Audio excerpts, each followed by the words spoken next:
In a world where hopium and common sense collide, starring the CryptoKeeper and BlockchainCrusader. Welcome to Debate Crypto. Question everything. Trust nothing. It's your boy. I know what you saw. That's really funny. You know. I know. It's your boy, Keeper and Crusader. And yeah, glad to be here. It's Tuesday night, fully focused, zoned in, ready to rock. It's NFTuesday, and we've got some fun stuff to talk about this evening. Speaking of NFTs, Miguel, just real quick before we dive in, check out the market and do all the things that we do. Last night we made an announcement, and we did forget one thing, so we probably need to just reiterate, right? We made an announcement last night about the faction wars and how the wars are going to be won and then what they're going to receive. So, Miguel, kick us off. Tell us about that again, just because we kind of fumbled a little bit. Yeah, so the next round of the faction war has started, right? All four factions are competing to get as many points as possible. How do you get points? Easy. You either make some engaging Twitter posts, which you send to us through the Discord, right? We will post it for you, and we will keep that metric for us.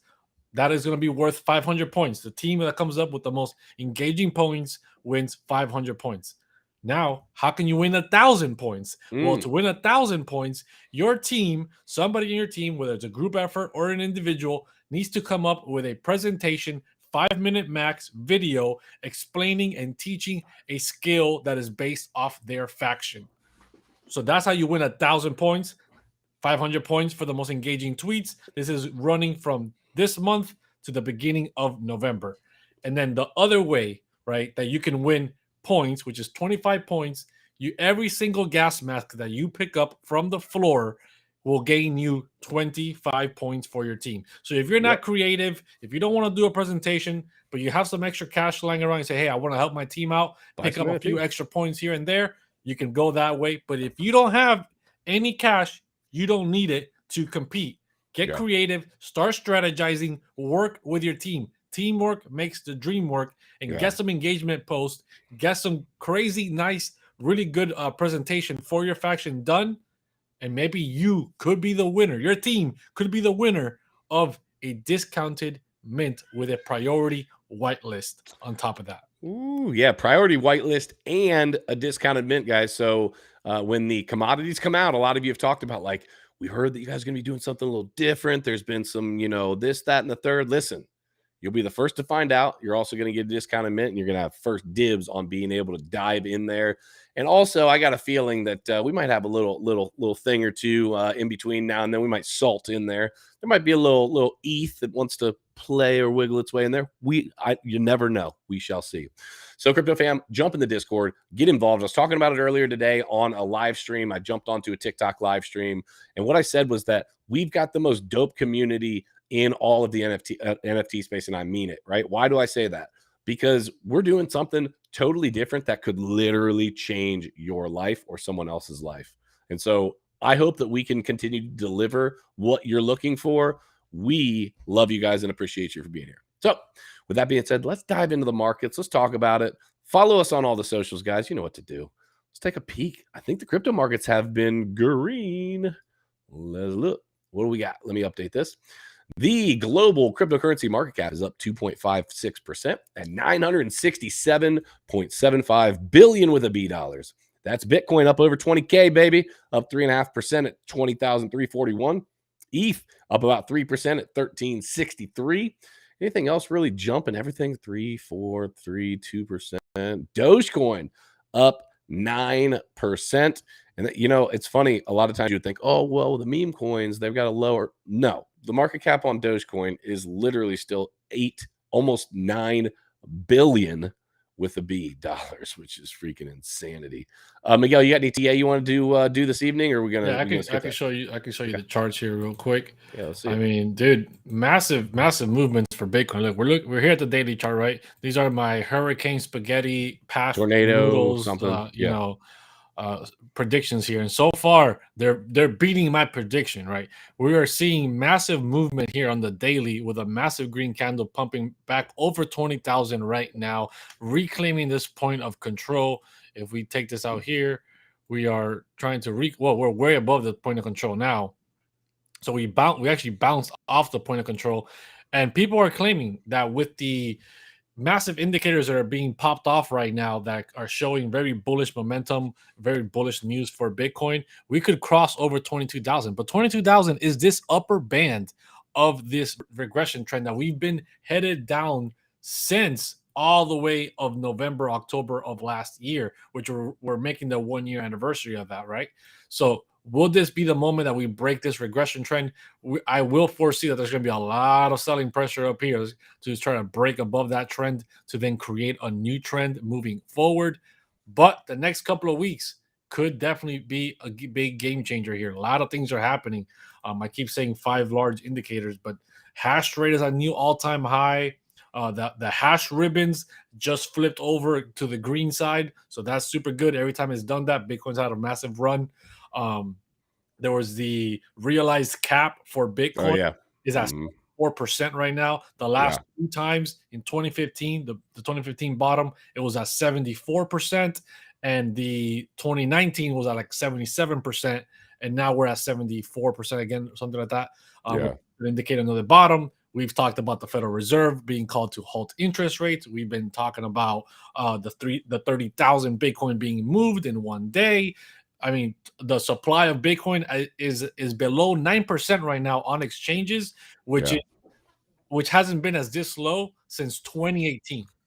Since 2018, Bitcoin supply has not been this low on exchanges. So a lot of things happening. A lot of things are happening here that could, make the. Yeah, definitely. That's and if you're looking for more TA, we always have around the charts. That's on Thursday nights. We bring on the greatest minds in the TA space. But Monday through Friday, if it's Monday, Tuesday, Wednesday, or Friday, you definitely need to go check out Frankie Candles over on BitBoy Crypto. That's our boy. He's showing you the charts. We're showing you the rest. So make sure to check him out. Hey, I want to throw this up here, Miguel. Billy, the legend Billy himself, says, is the post for DCA or the faction itself? Sorry if you already answered this. So Billy, if you're talking about the Twitter post, let me just say this. It is for the most creative post for DCA. So if you have a creative idea for your faction and it pushes your faction as part of, but it's a Danger Close Alpha as a whole thing. I think what he's thinking of, Miguel, is like with the apes, they have like the ballers and the angels and all of that, right? We're happy to have you promote your faction. Cool, do it. If you got something creative to do that, let's go. Dude, the Drunken Merchants have a really creative one that we're going to be posting here pretty soon. But they're the only one that's done one so far, right? So we had a bunch of people scoop up some NFTs, which is fantastic. Obviously, we're all about it. Sweep, sweep, sweep. But then, they're the only one that has done that. So I do want to encourage, guys, some of the teamwork showing more than others. So I want to encourage every single team has got a good lineup. And so just communicate, have some fun, figure out a way to make it engaging between yourselves, because I don't want anybody to get left behind. You know what I'm saying? You know what I'm saying? All right, cool. Let's dive into it. Let's take a look. Let's talk about some NFTs. It's NFTuesday. First of all, Danger Close Alpha. Guys, we have got lots going on in that Discord. That's not going to change with the faction war that we've been talking about. There is more, and more. So make sure that you dive into the Discord. That's what the NFT space for us has become. It's become a community of people that are trying to move forward in their lives as it relates to survivalism, and then also just as a freaking dope community. We got some really cool stuff going on. How about McDonald's in Switzerland testing Bitcoin as payment? Yes, sir. It's happening. They're accepting Bitcoin in Switzerland, dude, for McDonald's. And if McDonald's takes Bitcoin, that's worldwide. I'm here for it, for sure. So let's talk about a couple opportunities where people are using their name. Now, this has never happened before. Their likeness to capitalize in the NFT space. The NFT news on Snoop Dogg's Son. Okay. Today's NFT news, one cannot miss Cordell Broadus, that's Snoop Dogg's son, launching the Champ Medici Lounge for the first time in Asia, inspired by his Champ Medici Bored Apes non-fungible token. Now, we get into this. Essentially, he launched a lounge in Asia during an event There was an event. They partnered with Gush Cloud to bring the Champ Medici Lounge. It's a 5-day event focused on Web3, therefore also NFTs, which took place in Singapore, right in conjunction with Token 2049 and the F1 Singapore weekend from the 28th of September to the 2nd of October. Now, there's a couple interesting things that I took away from here, and I want to hear, Miguel, your thoughts on this. Hugo Boss gets involved, right? And they're using other players, other people, other celebrities. You've got Snoop Dogg's son who comes onto the scene. Let's be fair. Why is Snoop Dogg's son being successful in the NFT space and launching a Medici Lounge? Well, probably because his dad bought him a Bored Ape and he's Snoop Dogg's son. And that's not me taking away from, it's just a reality, right? So we're seeing this all the time, and a lot of influencers are getting caught up. We talked about some of that yesterday, but I want to encourage the people like maybe Snoop Dogg's son is doing. Listen, use that platform for good. Use the platform and say, hey, here's who I am, but let's look past that and let me show you what I can do. And that's what I'm looking for, dude. I'm looking for somebody to say, this is who I really am, not just Snoop Dogg's son. Yeah, I mean, I completely agree. Is he succeeding in the metaverse or in the NFT space? Well, of course, because his father, Snoop Dogg, not just is famous for being Snoop Dogg, he is also huge in the NFT space, right? What he's done with the Bored Apes, what he's done with Sandbox, what he's done with all kinds of metaverse NFTs. He had like a huge anonymous Twitter account for the longest period of time before it was revealed that he was actually running that Twitter account talking about NFTs in the metaverse. So he created a whole, Bored Ape Yacht Club video with Eminem and him flipping in between their Bored Apes and themselves. So Snoop Dogg is huge in the NFT space. And obviously, if his son shows up anywhere and tries to do anything in the NFT space, he's going to get recognized. He's going to be like, yeah, sure, come on in. Let's make this happen, right? Yeah. And it's not because, he's using his father's name. Because it's okay for, hey, my dad was famous in his time for his thing, but now I'm taking over and I'm moving the family into a new branch of technology, of business, or whatever, and making a name for myself. He's kind of just like riding the wave that his dad's opened up for him on the NFT space side already. So, I mean, it is what it is. Their family, right? They're always going to, powerful families always do this kind of stuff. They open doors for each other and set each other up. So there's no way around it. It's fine. But like you said, use it for good. Make sure you're out here actually making the best possible products, NFTs, metaverse, whatever it is. Make sure that it's the best possible that works overall for the people, right? Don't try to just make cash grabs like some other celebrities have been doing, like Logan Paul or Jake Paul, whichever one of the two, and all his people, right? And all the stuff that other celebrities have been doing. Hello. I totally agree. Addison wants to remind everybody, get your hardware wallet. Check out the ledger code down below. You know what? She used to come up here and sit down and be all excited about looking at the computer screen. Now she can walk and run and talk and say all these. Let's see if she does it tonight. Who's daddy's girl? Oh, she's got her passy and she's not going to say it. Okay. I love you. But get your hardware wallets, ladies and gentlemen. Go on, baby. Here, go on. I love you. I love you. Okay, sorry about that. Yeah, dude, I think we're going to see it more and more because the NFT space, and that actually brings us to the next article. The NFT space is flourishing, but yet it's also on the cutting edge. Using the name, I have no problem with. I don't have a problem with any of it at all, as long as it's not just specifically, hey, let me see whose coattails I can ride. Hopefully they bring something positive to space. I think there's another interesting spin to it as well. I'm going to pull this one up here. Actor Scott Eastwood is giving away Ethereum NFTs for charity if you chug a beer. Okay. Now, listen, I literally am only going to read the headline because I've already read the article and I'm just going to tell you. He owns, and I think this is interesting. So he knows, let me back up with this. He knows that the NFT space is headline grabs right now. It grabs headlines, okay? He has a beer company, a company that sells beer. So what did he do? And I think it's an interesting way to go at this. He said, you know what? I need an interesting way to market my company that otherwise maybe isn't getting as much, time in the spotlight as it needs. What can I do? NFTs. And so I think it's interesting that, okay, yes, his dad's Clint Eastwood, but take that away he's got another business that maybe isn't doing what he wants it to do. What can he do? Aha, NFTs. And so what does he do? He says, hey, you've got to chug a beer to get this NFT. What kind of beer do you think he's chugging, Miguel? You think it's maybe his company's beer? I mean, I'm just throwing it out there. You're probably not chugging right? Budweiser, right? Yeah, for sure it's going to be his beer, right? It's a way of marketing and promoting. And I'm sure he's asking, hey, you post a video online, tag us, whatever, and we'll send you an NFT, right? And it's a genius marketing tactic. Yep. It works. Mm-hmm. Yeah, I wanted to touch on that just because I think that there is a lot of, you're seeing the massive companies do this, and now you're seeing some of the smaller companies kind of ride in and say, hey, wait a minute, if this works for some of these huge companies, why can't this work for a smaller company? I actually thought about, Miguel. Now, I'm not advertising actively with my construction company in town. It's just referrals, which is great.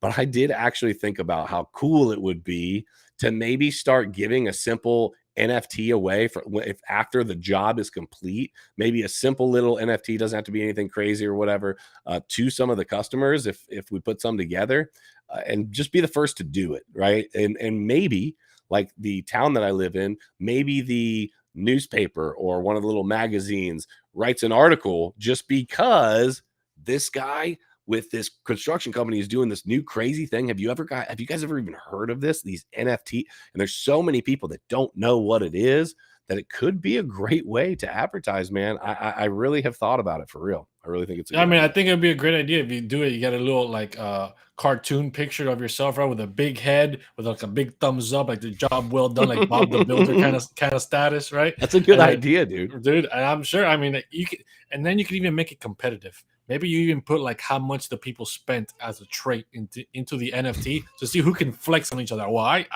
spent a lot more on my yard or on my house or on my deck or whatever, right? And then see who's got the most rare NFT. Hey, I'm with it. I mean, they can keep spending. We're here for it for sure. So, Crypto fam, stick around to the end. We've got some important information for you, but it's NFTuesday, right? So we are going to give you the alpha, and that includes when we're talking about things such as. Here, let me pull it up. Here you go. Such as what? You got me in suspense over here because I don't even know what you're talking about. Well, I just wanted to throw out there that never mind, forget it. There's no way for me to come back from that. The transition was awful, poorly played. I'd said the wrong thing, and this is the article. So we're just going to move forward. We're going to all forget that we are all now stupider after hearing that. Thank you, Keeper. Please, Mom. Kids enticed by Web3 projects with plush toys, adorable avatars. So you got these little avatars, right? Non-fungible token and Web3 evangelists appear to believe that children are the future. And plenty of major brands appear to agree. In recent months, a slew of announcements, startups, partnerships, and product launches has heralded a concerted effort to bring NFTs into the mainstream. Leading the charge is a bevy of plush toys, kid-friendly social media platforms, and age-appropriate gaming avatars that can be bought and sold. Major retailers Walmart and Macy's, storied children's brands Mattel and Nickelodeon, plus top flight Web3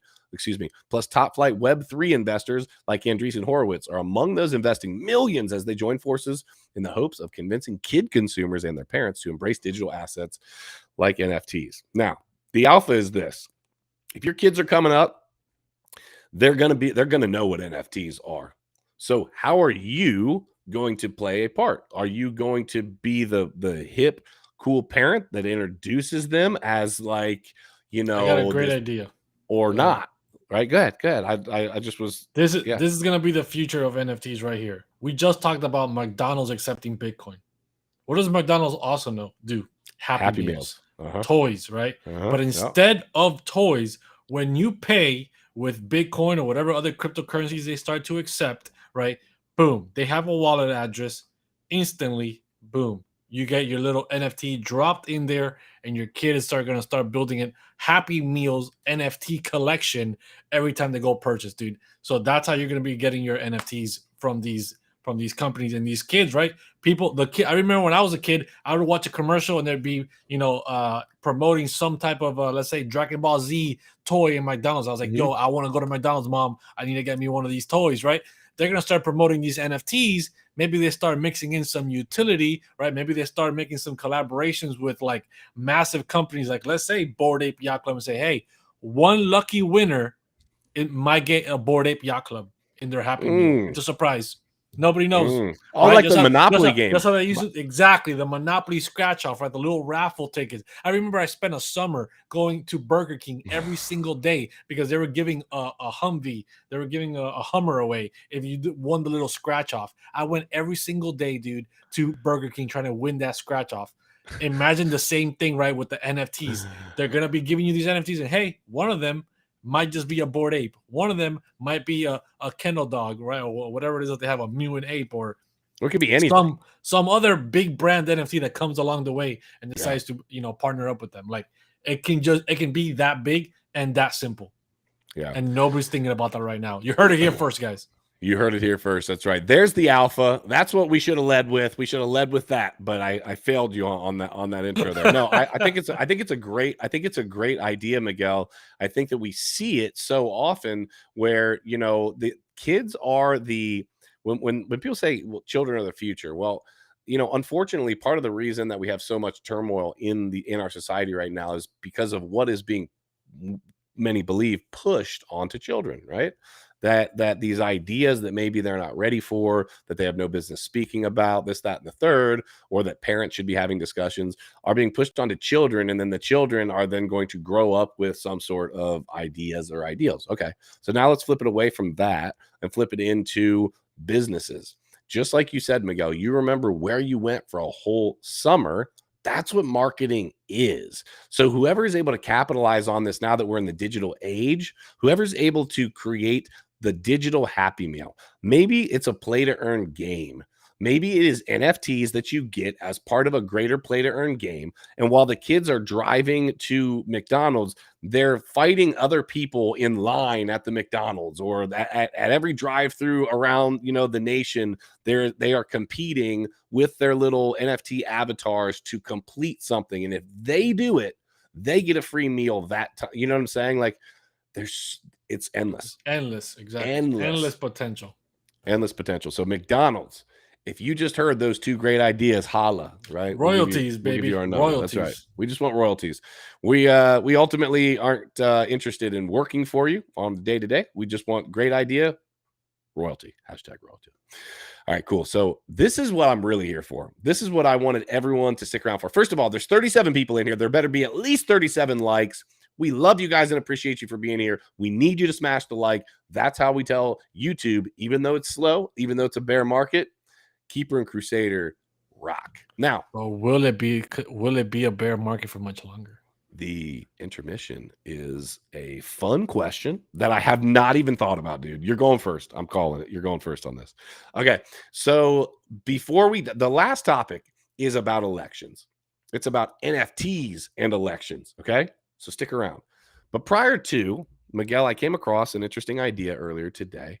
And we had been doing the Would You Rathers. We've done some of the drafts, but we've been doing kind of some of these real conversations just that we like to have, and they're fun.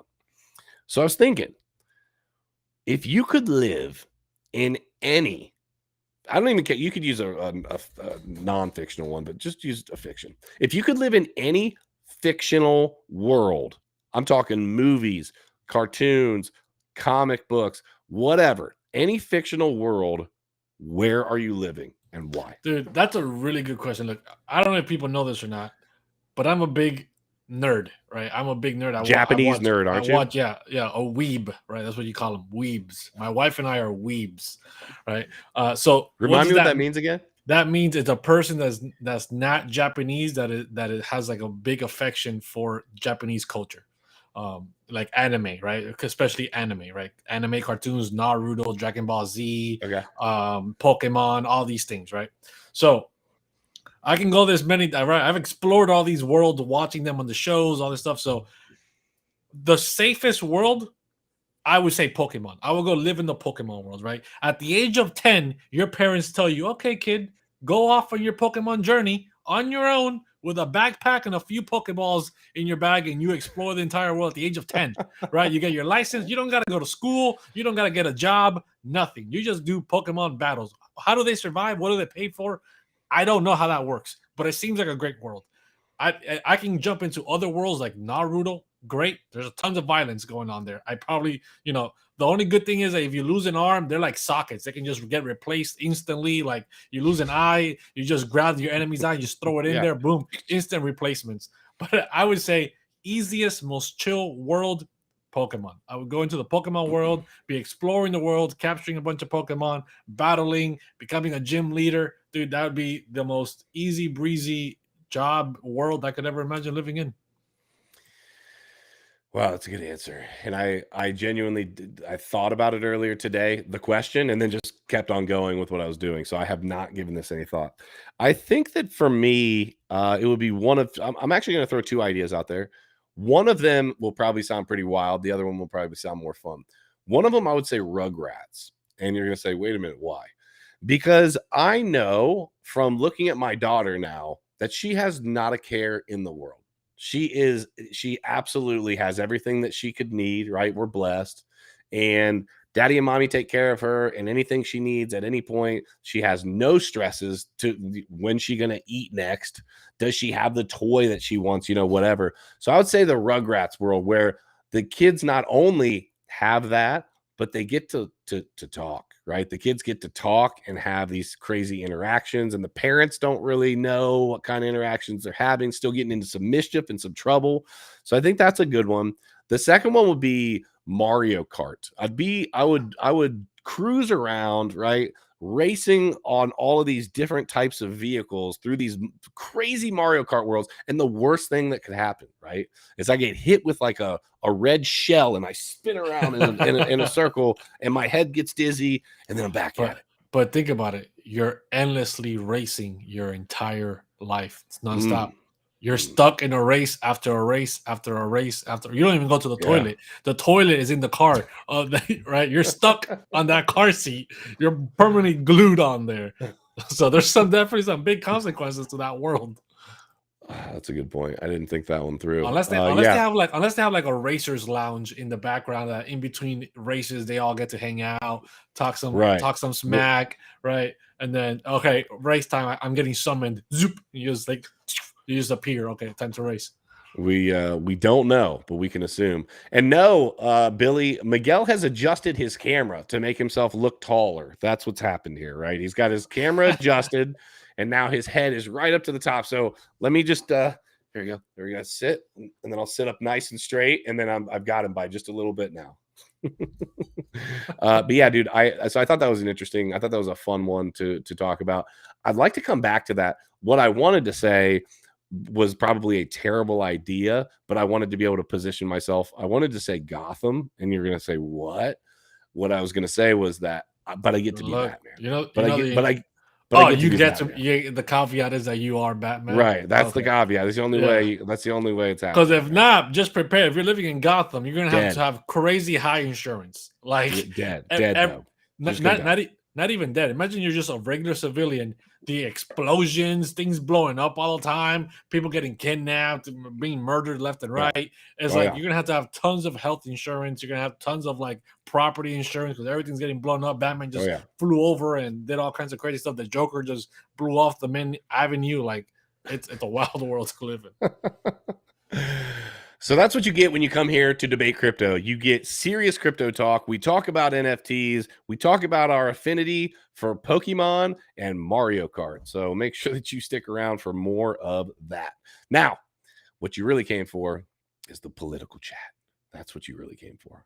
Let's talk about NFTs combined with voting. What? Wait a minute. How do these things go together? Well, I'm glad you asked. Let's talk about it. So, Data Vault requests U.S. election agencies advice to send NFTs as a campaign fundraising incentive. Okay.